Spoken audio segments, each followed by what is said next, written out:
क्या क्या कोई पश्चाताप तब तक अच्छा नहीं जब तक कि उसका ऐलान न किया जाए। ईश्वर जानता है कि मेरे गुनाह कितने काले हैं, इतना काफी है।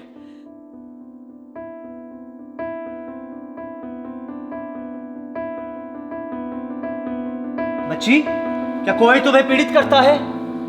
यह जरूरी नहीं कि वो कोई महिला ही हो या पुरुष ही। ऐसा भी हो सकता है कि कोई पक्षी जो दूसरों के लिए दृश्य हो तुम्हारे पास आता हो। कोई आकृति तुम्हें उड़ने को कहती है। मैंने सारा कुछ को शैतान के साथ देखा था। मैंने गुडी ओस्मान को भी शैतान के साथ देखा था। मैंने ब्रिजिट बिशप को भी शैतान के साथ देखा था। When I read the play, I was struck by how powerful the play is. इस नाटक में witches का तो mention है ही, but this play deals with very powerful emotions of fear, of suspicion, of people turning against each other in the same community, and also of false allegations and accusations. इसमें लोग एक दूसरे के ऊपर झूठा इल्ज़ाम लगाते हैं और as you read the play, जो plain सच है वो झूठ बन जाता है और जो झूठ है वो सच बन जाता है. And this play between what is a lie that becomes a truth and how easily a truth can be erased, can be written over, ये इस नाटक की सबसे बड़ी ताकत है. और इस कहानी से हमें आज के समाज जो है, आज की सोसाइटी जो है, उसके बारे में बहुत कुछ पता चलता है. So I decided to pick up this play when I started to think about which script to do, and I thought that this could become very relevant. इसलिए मैंने ये नाटक उठाया. The true horror of the Crucible is not in its witches, not in its spells, not in Lucifer devouring the soul, but in the sheer price that an individual has to pay for choosing integrity. मैं सोच रहा था Elizabeth कि मैं उनके सामने स्वीकार कर लूं. क्या कहती हो तुम? वो जो चाहते हैं अगर मैं उन्हें दे दूं तो? मैं तुम्हारा न्याय नहीं कर सकती जॉन. लेकिन तुम क्या चाहोगी मैं क्या करूं?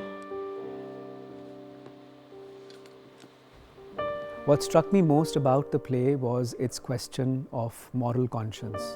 Now conscience की बात हम आज करते ही नहीं है. मुझे लगता है कि हम लोग conscience क्या चीज़ होती है वो भूल गए हैं. And there is an individual's conscience and there is also a society's conscience. और ये नाटक जो है इन दोनों चीज़ों को बहुत खूबी से बताता है, दिखाता भी है. In the play, the protagonist, his name is John Proctor. And वो शुरुआत से सच को सच और झूठ को झूठ बता रहा है, while everyone else around him seems to be changing.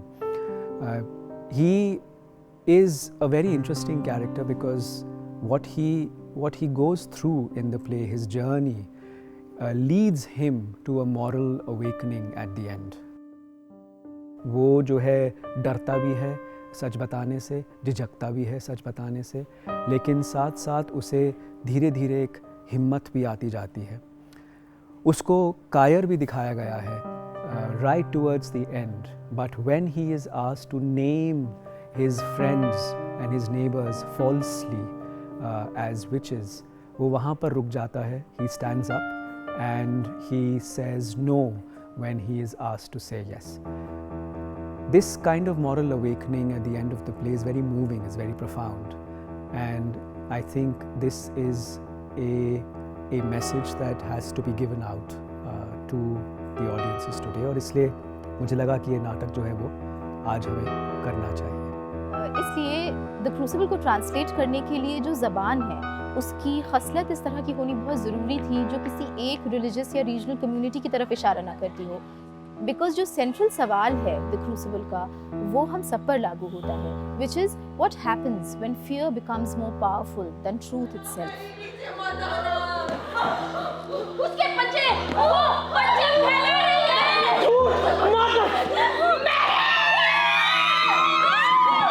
मुझे चोट मत पहुंचाओ. उसे चोट नहीं पहुंचा रही. तो फिर उसे वो दृश्य क्यों दिख रहा है? उसे कुछ नहीं दिख रहा है. उसे कुछ नहीं दिख रहा है. अभी ऐसे मत करो. अभी ऐसे मत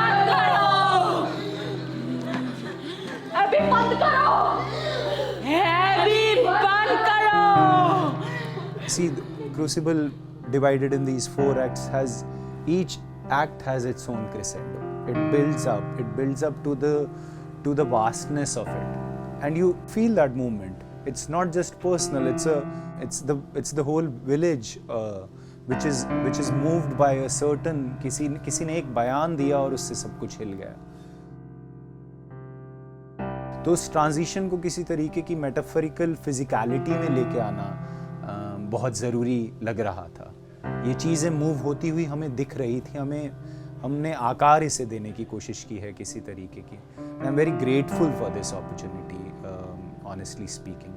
I and Amitesh have been working and collaborating on different projects, but this is one of the projects in the recent times which has led us to an explorative journey. And also this being academic piece, then students engaging into this academic piece of image making in the totality of it. कि आप इस स्टार्कनेस के आगे फिर एक prop भी अगर मैं रख देता हूँ, इस पूरी काली दीवार पे कहीं एक ड्रेपरी किसी तरीके की किसी किनारी पे छोड़ देता हूँ, या एक कैंडल स्टैंड किस तरीके का आएगा, या सूप का बोल किस तरीके का आएगा. ये बहुत ही छोटी छोटी चीज़ें इस तरीके की इमेज मेकिंग में, where are they positioned and what is the movement of their position, slowly started to, I think so the actors also indulged into this understanding of a painterly image making. And so बहुत सारे vested interests हैं इसमें जो कि इन characters को बहुत एक rich layering देते हैं. And the process of directing and rehearsing with the actors was a process of understanding what makes these characters human. I wanted a very intense scene making process. So I worked with the actors to understand not just the characterization but also the body of the character, also the voice of the character, the tone of the character, but also how expressive can the body be while you are on stage embodying your character. So बहुत सारी exercises और बहुत सारी rehearsals जो है वो actors के साथ इस चीज़ को discover करने में और उसको निकालने में, कैरेक्टर को निकाल के कैसे लाया जाए स्टेज के ऊपर, उसमें गई. I also take a lot of care that while each character gets prepared, the ensemble when they come on stage has a very rich web of relationships with each other. So ensemble work के ऊपर बहुत काम हुआ है, जिसमें कि when you have 12, 13, 14 characters on stage, हर एक का एक दूसरे से जो रिश्ता है वो दिखाई दे, हर एक का एक दूसरे से जो बैर है, जो एक ड्राइव है और एक वांट है वो दिखाई दे, उस पर बहुत काम हुआ है. And so the ensemble scenes have also this kind of layering on stage which I'm very happy about, जो कि finally दिखाई दे रही है. And I also am grateful for having the collaborators like Abhishek Kaushal and Saras Kumar. Abhishek was doing the sound and is the music director of the show, and then Saras was doing the lights. And what he has retained looking at the design is the starkness of it or the bareness of it.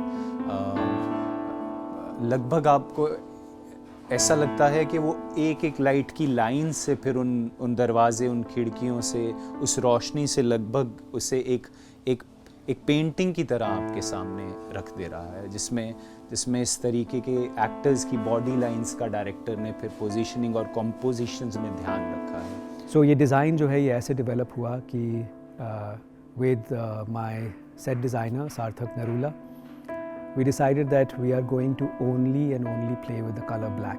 So आप जितने भी sets इसमें देखते हैं वो सारे के सारे काले हैं. Their walls that are black, the floor is black. There is an oppressive amount of starkness in the set. And in front of this blackness that is taking over the story, Salem, the city, are these characters that are jostling with very profound emotions of envy, of fear, of suspicion. And this is what the process of directing actually was. That I worked very hard with the actors, and I wanted the actors to understand the depth of each character. Abhimanch is one of the biggest auditoriums around Mandi House, but it suddenly felt smaller thinking about the scale of the wall which we were thinking of. You see, this is like a roughly 16 feet height and a 32 feet width of this wall. And then we have, you know, these very important materials which Arthur Miller is directing us towards. But we have just played with those lines and the scale and the proportions of those objects. जब आप कलाकार जो है जब वो एक नाटक करता है, एक एक्टर नाटक करता है, तो वो ऑडियंस को बदलने से पहले खुद बदलता है, अपने आप को अपने अंदर कुछ बदलता है. And I think that is what has happened with the actors. It has also happened with me and with everyone in this process. The process of developing the Crucible has also taught us so much more about conscience itself. I think in the end, what I want the audience to take back with them is the power of truth and what all we need to do to preserve truth. ये सच्चाई को बचा कर कैसे रख सकते हैं और उसको कैसे झूठ से और बहुत तरीक़ों की और तरह की वो जो एक अफवाहें हैं और कंट्रोवर्सीज़ हैं उनसे कैसे बचाकर उसे रखा जा सकता है और उसे बार बार दोहराया कैसे जा सकता है ताकि वो भविष्य के लिए, फ्यूचर के लिए बचा रहे. I think that is something that I want the audiences to take back with them.